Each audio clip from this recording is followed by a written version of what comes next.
ইলতুৎমিশ এই নামটা তো আমরা সবাই জানি। আজকে ইলতুৎমিশ নিয়ে কিন্তু আলোচনা করব। ইলতুৎমিশ ছিলেন দিল্লির সুলতানির প্রকৃত প্রতিষ্ঠাতা। তার প্রকৃত নাম ছিল শামসুদ্দিন ইলতুৎমিশ। তার রাজত্বকাল 1211 থেকে 1236 খ্রিস্টাব্দ। তার নামের মানে অর্থাৎ ইলতুৎমিশ শব্দের মানে হলো রাজ্য বা ভূমি দখল বা জয় করেছে। তাহলে ইলতুৎমিশ নামের মানে হলো রাজ্য বিজেতা বা ভূমি বিজেতা।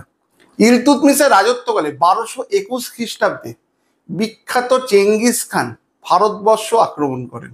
ইলতুৎমিশের রাজত্বকালে বিখ্যাত মঙ্গল বীর চেঙ্গিস খাঁ ভারত আক্রমণ করে। তিনি ইকতা ব্যবস্থা চালু করে। তিনি 40 চক্র বা বন্দেগান ই চাহেলগান নামক এক গোষ্ঠীর সংগঠন গড়ে তোলেন। কপার মুদ্রা জিতল তিনি প্রবর্তন করেন।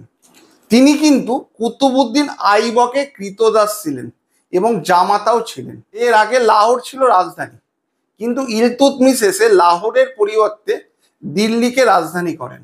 1215 খ্রিস্টাব্দে ইলতুৎমিশ এবং তাজউদ্দিন ইলদুজের মধ্যে তরাইনের তৃতীয় যুদ্ধ হয় এবং এই যুদ্ধে ইলতুৎমিশ জয়লাভ করে।